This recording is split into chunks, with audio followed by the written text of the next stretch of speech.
Chapter 69. The Inquiry. De Villefort kept the promise he had made to Madame Danglars to endeavor to find out how the Count of Monte Cristo had discovered the history of the house at Auteuil. He wrote the same day for the required information to M. de Beauvais, who, from having been an inspector of prisons, was promoted to a high office in the police, and the latter begged for 2 days' time to ascertain exactly who would be most likely to give him full particulars. At the end of the second day, M. de Villefort received the following note.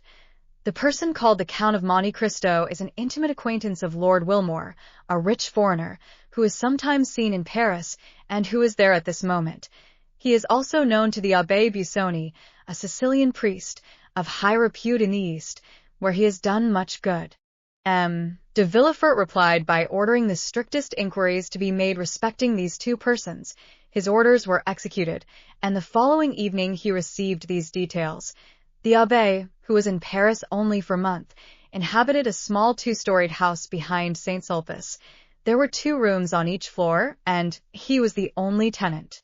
The 2 lower rooms consisted of a dining room, with a table, chairs, and sideboard of walnut, and a wainscoted parlor, without ornaments, carpet, or timepiece. It was evident that the abbé limited himself to objects of strict necessity. He preferred to use the sitting-room upstairs, which was more library than parlor, and was furnished with theological books and parchments, in which he delighted to bury himself for months at a time, according to his valet de chambre. His valet looked at the visitors through a sort of wicket, and if their faces were unknown to him or displeased him, he replied that the abbé was not in Paris, an answer which satisfied most persons, because the abbé was known to be a great traveler. Besides, whether at home or not, whether in Paris or Cairo, the abbé always left something to give away, which the valet distributed through this wicket in his master's name. The other room near the library was a bedroom. A bed without curtains for armchairs and a couch, covered with yellow Utrecht velvet, composed, with a prie-dieu, all its furniture. Lord Wilmore resided in Rue Fontaine Saint-Georges. He was one of those English tourists who consume a large fortune in traveling. He hired the apartment in which he lived furnished, passed only a few hours in the day there, and rarely slept there. One of his peculiarities was never to speak a word of French, which he, however, wrote with great facility. The day after this important information had been given to the king's attorney, a man alighted from a carriage at the corner of the Rue Férou, and rapping at an olive-green door, asked if the Abbé Busoni were within. No, he went out early this morning, replied the valet. I might not always be content with that answer, replied the visitor, for I come from one to whom everyone must be at home. But have the kindness to give the Abbé Busoni. I told you he was not at home, repeated the valet. Then on his return give him that card and this sealed paper. Will he be at home at 8 o'clock this evening? Doubtless, unless he is at work, which is the same as if he were out. I will come again at that time, replied the visitor, who then retired. At the appointed hour the same man returned in the same carriage, which, instead of stopping this time at the end of the Rue Férou, drove up to the green door. He knocked, and it opened immediately to admit him. From the signs of respect the valet paid him, he saw that his note had produced a good effect. Is the abbé at home? Asked he. Yes, he is at work in his library, but he expects you, sir, replied the valet. The stranger ascended a rough staircase, and before a table, illumined by a lamp whose light was concentrated by a large shade while the rest of the apartment was in partial darkness, he perceived the abbé in a monk's dress, with a cowl on his head such as was used by learned men of the Middle Ages. Have I the honor of addressing the Abbé Busoni? Asked the visitor. Yes, sir, replied the abbé, and you are the person whom M. de Beauvais, formerly an inspector of prisons, sends to me from the prefect of police. Exactly, sir. One of the agents appointed to secure the safety of Paris? Yes, sir, replied the stranger with a slight hesitation and blushing. The abbé replaced the large spectacles, which covered not only his eyes but his temples, and sitting down motioned to his visitor to do the same. I am at your service, sir, said the abbé, with a marked Italian accent. The mission with which I am charged, sir, replied the visitor, speaking with hesitation, is a confidential one on the part of him who fulfills it, and him by whom he is employed. The abbé bowed. Your probity, replied the stranger, is so well known to the prefect that he wishes as a magistrate to ascertain from you some particulars connected with the public safety, to ascertain which I am deputed to see you. It is hoped that no ties of friendship or humane consideration will induce you to conceal the truth. Provided, sir, the particulars you wish for do not interfere with my scruples or my conscience. I am a priest, sir, and the secrets of confession, for instance, must remain between me and God, and not between me and human justice. Do not alarm yourself, monsieur. We will duly respect your conscience. At this moment the abbé pressed down his side of the shade and so raised it on the other, throwing a bright light on the stranger's face, while his own remained obscured. Excuse me, abbé, said the envoy of the prefect of the police, but the light tries my eyes very much. The abbé lowered the shade. Now, sir, I am listening, go on. I will come at once to the point. Do you know the Count of Monte Cristo? You mean Monsieur Zacone, I presume? Zacone. Is not his name Monte Cristo? Monte Cristo is the name of an estate, or, rather, of a rock and not a family name. Well, be it so. Let's not dispute about words, and since M. de Monte Cristo and M. Zacone are the same, absolutely the same, let us speak of M. Zacone. Agreed. I ask you if you knew him? Extremely well. Who is he? The son of a rich shipbuilder in Malta. I know that is the report, but, as you are aware, the police does not content itself with vague reports. However, replied the abbé, with an affable smile, when that report is in accordance with the truth, everybody must believe it, the police as well as all the rest. Are you sure of what you assert? What do you mean by that question? Understand, sir, I do not in the least suspect your veracity. I ask if you are certain of it. I knew his father, M. Zacone. Ah, indeed? And, when a child, I often played with the son in the timber yards. But whence does he derive the title of Count? You are aware that may be bought. In Italy? Everywhere. And his immense riches, whence does he procure them? They may not be so very great. How much do you suppose he possesses? From 150 to 200,000 livres per annum. That is reasonable, said the visitor. I have heard he had 3 or 4 millions. 200,000 per annum would make 4 millions of capital. But I was told he had 4 millions per annum. That is not probable. Do you know this island of Monte Cristo? Certainly, everyone who has come from Palermo, Naples, or Rome to France by sea must know it, since he has passed close to it and must have seen it. I am told it is a delightful place. It is a rock. And why has the Count bought a rock? For the sake of being a count. In Italy one must have territorial possessions to be a count. You have, doubtless, heard the adventures of M. Zacone's youth? The father's? No, the son's. I know nothing certain. At that period of his life, I lost sight of my young comrade. Was he in the wars? I think he entered the service. In what branch? In the navy. Are you not his confessor? No, sir. I believe he is a Lutheran. A Lutheran? I say, I believe such is the case. I do not affirm it. Besides, liberty of conscience is established in France. Doubtless, and we are not now inquiring into his creed, but his actions. In the name of the prefect of police, I ask you what you know of him. He passes for a very charitable man. Our Holy Father, the Pope, has made him a knight of Jesus Christ for the services he rendered to the Christians in the East. He has 5 or 6 rings as testimonials from Eastern monarchs of his services. Does he wear them? No, but he is proud of them. He is better pleased with rewards given to the benefactors of man than to his destroyers. He is a Quaker, then? Exactly. He is a Quaker, with the exception of the peculiar dress. Has he any friends? Yes, everyone who knows him is his friend. But has he any enemies? One only. What is his name? Lord Wilmore. Where is he?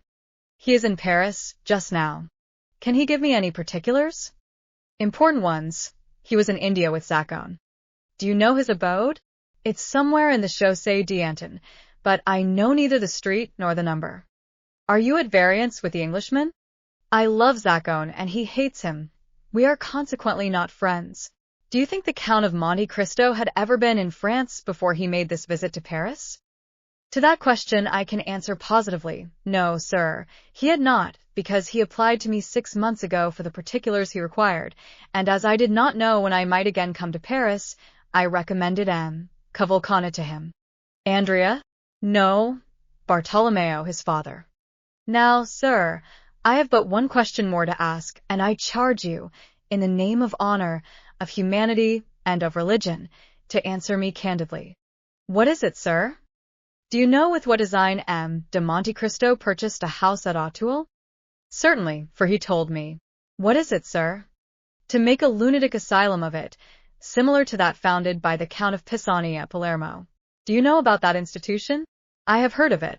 It is a magnificent charity. Having said this, the abbé bowed to imply he wished to pursue his studies. The visitor either understood the abbé's meaning or had no more questions to ask. He arose, and the abbé accompanied him to the door. You are a great almsgiver, said the visitor, and although you are said to be rich, I will venture to offer you something for your poor people. Will you accept my offering? I thank you, sir. I am only jealous in one thing, and that is that the relief I give should be entirely from my own resources. However, my resolution, sir, is unchangeable, but you have only to search for yourself and you will find, alas, but too many objects upon whom to exercise your benevolence. The abbé once more bowed as he opened the door. The stranger bowed and took his leave, and the carriage conveyed him straight to the house of M. de Villefort. An hour afterwards the carriage was again ordered, and this time it went to the Rue Fontaine-Saint-Georges, and stopped at number 5, where Lord Wilmore lived. The stranger had written to Lord Wilmore, requesting an interview, which the latter had fixed for 10 o'clock. As the envoy of the prefect of police arrived 10 minutes before 10, he was told that Lord Wilmore, who was precision and punctuality personified, was not yet come in, but that he would be sure to return as the clock struck. The visitor was introduced into the drawing-room, which was like all other furnished drawing-rooms. A mantelpiece, with 2 modern Sèvres vases, a timepiece representing Cupid with his bent bow, a mirror with an engraving on each side, one representing Homer carrying his guide, the other, Belisarius begging, a grayish paper, red and black tapestry. Such was the appearance of Lord Wilmore's drawing-room. It was illuminated by lamps with ground-glass shades which gave only a feeble light, as if out of consideration for the envoy's weak sight. After 10 minutes' expectation the clock struck 10. At the 5th stroke the door opened, and Lord Wilmore appeared. He was rather above the middle height, with thin reddish whiskers, light complexion and light hair, turning rather grey. He was dressed with all the English peculiarity, namely, in a blue coat, with gilt buttons and high collar, in the fashion of 1811, a white kerseymere waistcoat and nankeen pantaloons, 3 inches too short, but which were prevented by straps from slipping up to the knee. His first remark on entering was, "You know, sir, I do not speak French?" "I know you do not like to converse in our language," replied the envoy, "but you may use it," replied Lord Wilmore. "I understand it." "And I," replied the visitor, changing his idiom, "know enough of English to keep up the conversation. Do not put yourself to the slightest inconvenience." "Ah," said Lord Wilmore, with that tone which is only known to natives of Great Britain. The envoy presented his letter of introduction, which the latter read with English coolness, and having finished, "I understand," said he, "perfectly." Then began the questions, which were similar to those which had been addressed to the Abbé Busoni. But as Lord Wilmore, in the character of the Count's enemy, was less restrained in his answers, they were more numerous.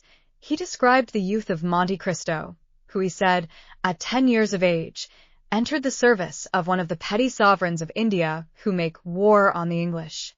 It was there Wilmore had first met him and fought against him, and in that war Zacone had been taken prisoner, sent to England, and consigned to the hulks, whence he had escaped by swimming.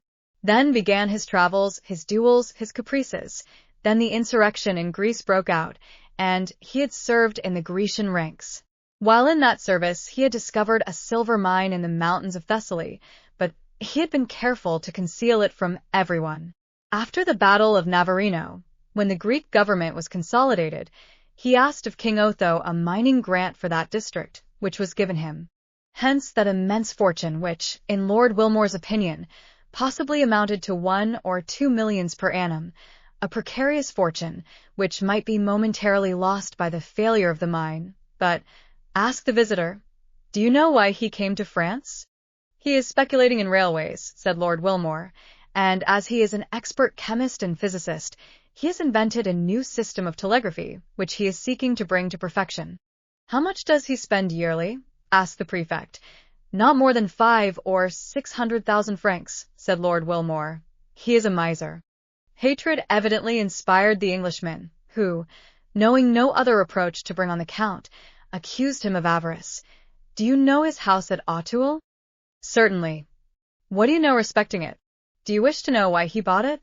Yes. The Count is a speculator who will certainly ruin himself in experiments. He supposes there is in the neighborhood of the house he has bought a mineral spring equal to those at Bagnères, Lutzen, and Cauteretz. He is going to turn his house into a bad house, as the Germans term it. He has already dug up all the garden 2 or 3 times to find the famous spring, and, being unsuccessful, he will soon purchase all the contiguous houses. Now, as I dislike him, and hope his railway, his electric telegraph, or his search for baths, will ruin him, I am watching for his discomfiture, which must soon take place. What was the cause of your quarrel? When he was in England, he seduced the wife of one of my friends. Why do you not seek revenge? I have already fought 3 duels with him, said the Englishman, the first with a pistol, the second with a sword, and the third with a saber.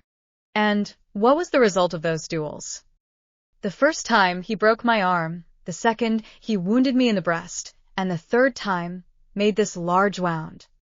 The Englishman turned down his shirt collar and showed a scar, whose redness proved it to be a recent one. So that, you see, there is a deadly feud between us. But, said the envoy, you do not go about it in the right way to kill him, if I understand you correctly. Said the Englishman, I practice shooting every day, and every other day Grazier comes to my house. This was all the visitor wished to ascertain, or, rather, all the Englishman appeared to know. The agent arose, and having bowed to Lord Wilmore, who returned his salutation with the stiff politeness of the English, he retired. Lord Wilmore, having heard the door close after him, returned to his bedroom, where with one hand he pulled off his light hair, his red whiskers, his false jaw, and his wound, to resume the black hair, dark complexion, and pulley teeth of the Count of Monte Cristo. It was M. de Villefort, and not the prefect, who returned to the house of M. de Villefort. The procureur felt more at ease, although he had learned nothing really satisfactory, and, for the first time since the dinner party at Auteuil, he slept soundly.